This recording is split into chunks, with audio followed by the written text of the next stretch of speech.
eu e você vamos juntos explorar a vida financeira do seu consulente. Eu sou o Alex Alprin, professor de tarô e tarólogo há 30 anos. A astrologia deu uma coisa muito legal pra gente. A astrologia é um conhecimento que tem mais de 10 mil anos de idade. O tarô é jovenzinho. O tarô tem aí, ó, como oráculo, não interessa o que o seu professor falou, o que a sua professora falou, o que o seu tio, a sua mãe, o seu sobrinho falaram. O tarô, ele é jovem. O tarô como oráculo, ele tem tem uns 200 anos, tá? Agora, a astrologia, bicho, tem mais de 10 mil anos. Então, assim, o que a gente agora tá aprendendo, esses caras aqui estudam há muito.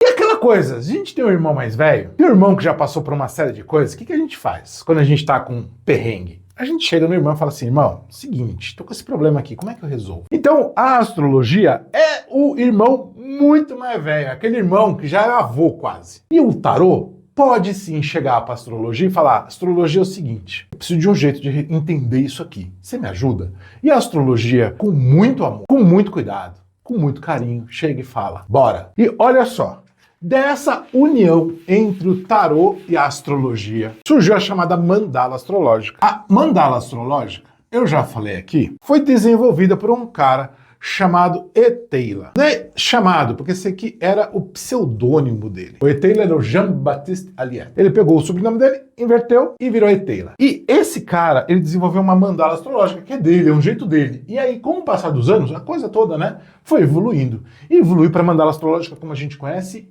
hoje. E como é que a gente trabalha com essa mandala astrológica hoje? A gente trabalha usando as 12 casas e a gente coloca nossas cartinhas nessas casas. Mas a gente não pegou isso, só isso de presente da astrologia. A gente pegou uma outra coisa chamada astrologia horária. E a astrologia horária, como é que o tarô pegou isso aqui de presente da astrologia? Seguinte, os caras da astrologia, eles têm uma técnica chamada astrologia horária, que é o seguinte, você chega para o astrólogo e fala, astrólogo, caro colega, quero saber se vai rolar um esquema nesse final de semana. Quero saber se eu vou conseguir sair com fulano, ciclana, beltrana, se vai rolar aquela festa, se eu vou conseguir aquela promoção, se o emprego que eu tô querendo vai acontecer. E aí, o astrólogo, ele podia... Normalmente, o que ele faria? Não, vamos aqui olhar o seu mapa natal, vamos olhar o seu mapa previsional e o seu mapa... Só que os caras não faziam isso, a gente está falando lá do começo.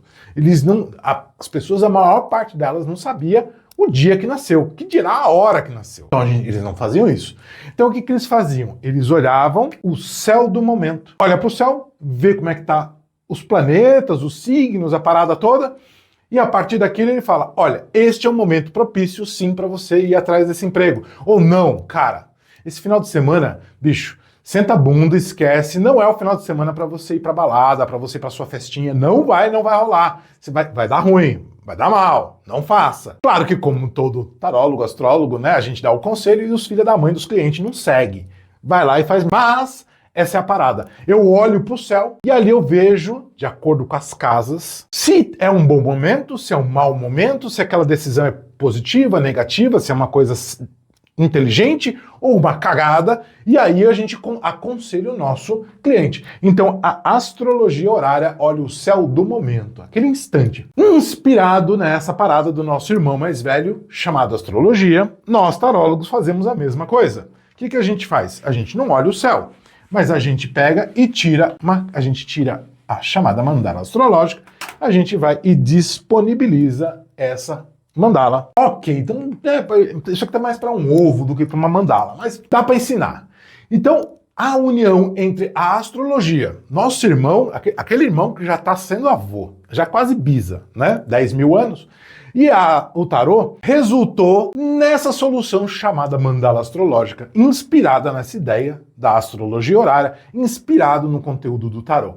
E aí, em cima disso, a gente tem o quê? A gente tem as casas. Eu vou dar uma arrumadinha nesse ovo aqui, porque senão eu não vou conseguir escrever o que eu preciso para vocês. Então aqui, ó, casa 1, casa 7, casa 4, casa 10, casa 2, 3, 4, casa 5, 6, 7, 8, 9, 10, 11. Agora tá um pouquinho mais bonitinho.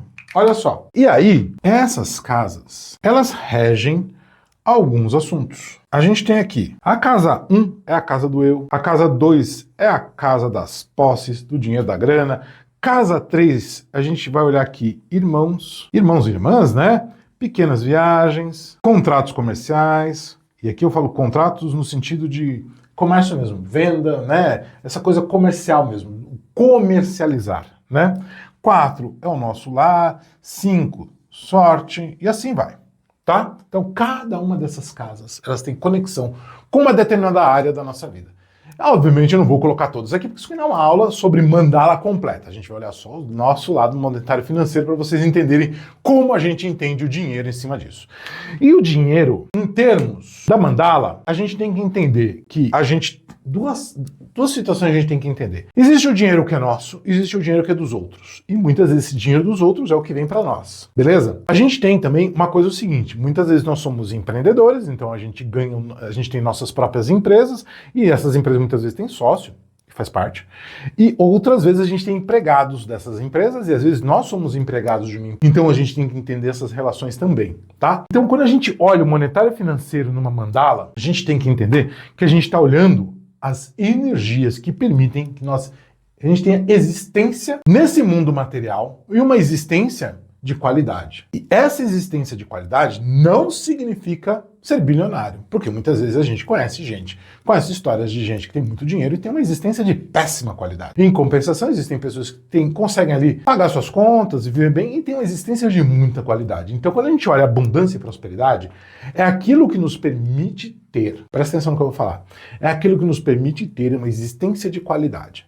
Ponto. Isso é variável para qualquer um. Cada um tem a sua, cada um tem o seu jeito, cada um aquilo que atende a todas as suas necessidades. Então a abundância, né? Vou colocar aqui em cima. A abundância é a energia que vai nutrir a prosperidade. A prosperidade é a energia que atende todas as nossas necessidades. Então olha só, a abundância é a energia que gera a prosperidade. A prosperidade é a energia que atende às nossas necessidades de cada um. E a necessidade de cada um é individual. Cada um tem o seu jeito. Ponto. E o que isso tem a ver com a mandala?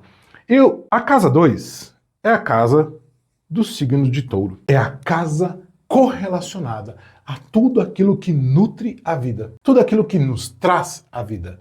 Tudo aquilo que permite atender todas as nossas necessidades. Mas ela não é a única. Eu tenho a casa 1, que é ligada ao signo de Áries, né? Então é tudo aquilo que eu tomo iniciativa, que eu realizo. Eu tenho a minha casa do lar, que é a minha casa de câncer, né? Então aqui eu tenho câncer na 4, sorte na 5, e assim vai. Então quando eu vou olhar as questões da mandala astrológica para a prosperidade, para o monetário financeiro do meu cliente, se você, presta atenção no que eu vou falar agora, se você só lê a casa 2, eu vou te contar uma parada. Você tá lendo errado, você tá lendo rude, você não sabe ler. Não, interessa. Ah, porque o fulano, o livrinho... Estou te trazendo conhecimento de astrologia para mandala astrológica. Você que é da comunidade Tarô Fora de Série, não me traga desculpas. Vem aprender.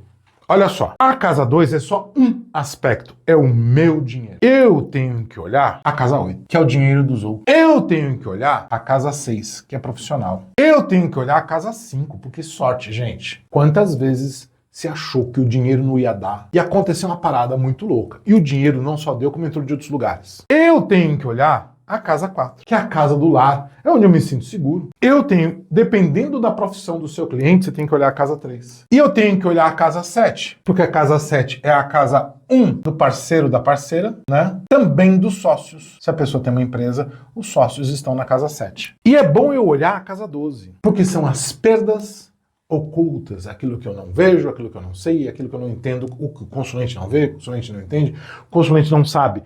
E eu tenho que olhar a casa 9 também, que é do quê? São meus planos de vida. E eu tenho que olhar a casa 10, que são os projetos de vida. Então, quando o seu consulente chega para você e fala assim, eu queria saber da minha grana, do meu financeiro, bicho, você tem que olhar tudo. E isso muda completamente o seu jogo. Você começa a entender o financeiro do seu cliente num nível, numa profundidade muito foda. Porque você começou a entender que a energia das casas, você começou a entender que a estrutura da mandala, você pode usar para entender qualquer situação e problema financeiro do seu cliente. E o maior benefício de você usar isso é que eu vou te falar de novo uma coisa que eu já falei em outras mandalas. Vou te falar uma coisa. Você pega o valor da sua sessão e você pode até triplicar o valor.